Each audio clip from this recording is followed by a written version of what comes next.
Bem-vindos a mais uma conversa profunda aqui no Deep Dive. Hoje o tema é, algo que muita gente vive: almoços de família. Só que por um ângulo bem... diferente. Exato. A gente vai mergulhar num texto chamado Almoços de Família, a arte luciferiana da manipulação. O nome já entrega, né? Totalmente.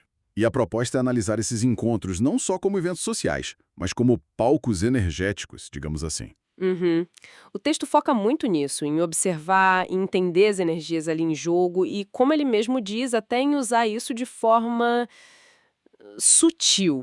Uma abordagem bem fora do comum. E nosso papo hoje é justamente destrinchar essas ideias. Entender como o autor desse material sugere que a gente navegue nessas situações, talvez até tire algum proveito.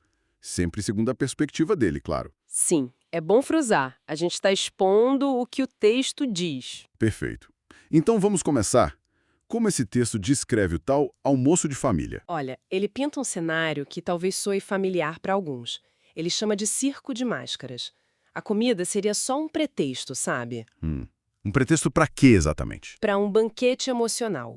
É onde, segundo o texto, os egos aparecem, os ressentimentos vêm à tona, as cobranças, e muitas vezes, né, com álcool envolvido para catalisar tudo. Faz sentido.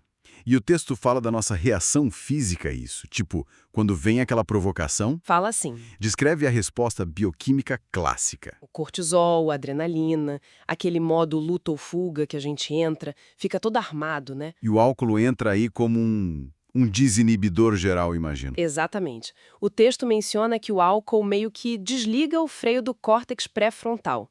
Aí as máscaras sociais, puf, caem. As frustrações que estavam ali guardadas vêm com tudo. Uma combinação perigosa. Com certeza.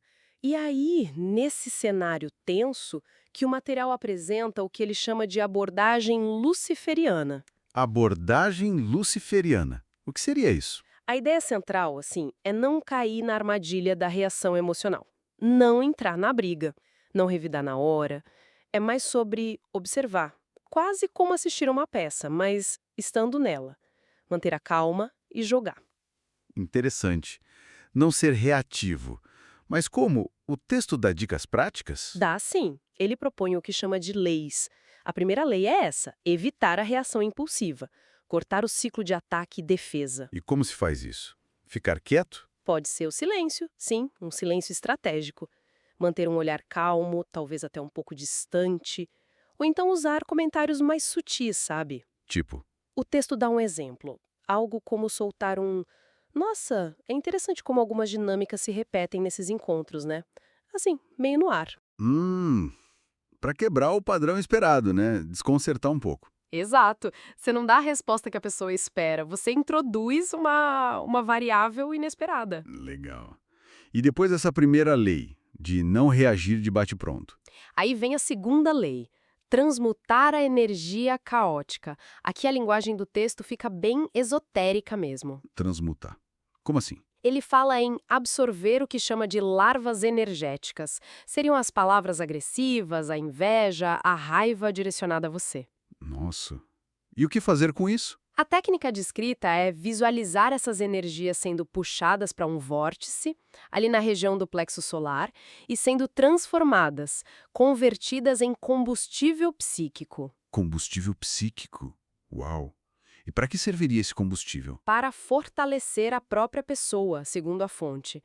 Como se cada ataque, cada crítica, em vez de te diminuir, se tornasse uma fonte de poder pessoal.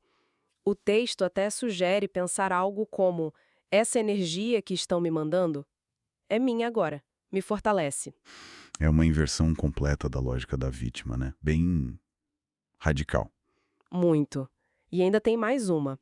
A terceira lei: Qual é a terceira? instalar gatilhos psíquicos. Aqui o texto entra no que descreve como micromagia, operando em tempo real. Micromagia, como funcionaria? A ideia é usar símbolos, sigilos discretos ou criar comandos mentais ligados a gestos ou situações específicas. Por exemplo, você pode programar mentalmente que toda vez que uma pessoa específica erguer o copo, isso ative um comando seu, tipo, que a verdade venha à tona ou algo assim. Entendi. É quase como usar técnicas de PNL ou sigilização ali ao vivo no meio da tensão. Isso, aplicado naquele contexto social específico. E qual seria o resultado final de aplicar essas 3 leis, segundo o material? Bom, o texto faz um contraste com o dia seguinte. Enquanto talvez outros participantes acordem de ressaca, física ou moral, remoendo as brigas, Sei bem como é. pois é, o praticante dessa abordagem estaria, segundo o texto, limpo, energeticamente recarregado, sabe? Com o campo pessoal fortalecido por ter atravessado o caos sem se deixar engolir por ele. Então, resumindo a visão do texto, é olhar para esses almoços de família não como um sofrimento, mas como um laboratório. Um teatro humano para observar, aprender sobre poder, talvez até colher energia, na visão deles, e principalmente se manter centrado. Exatamente essa a ideia. E tem uma frase no final do texto, atribuída ao portador da luz, que resume bem. Aquele que sabe observar em silêncio é aquele que move as correntes invisíveis. Forte. Dá a ideia de um poder que vem da observação, da influência sutil, não do confronto direto. Uhum. Essa análise toda, focada nesse ambiente familiar, me deixa pensando.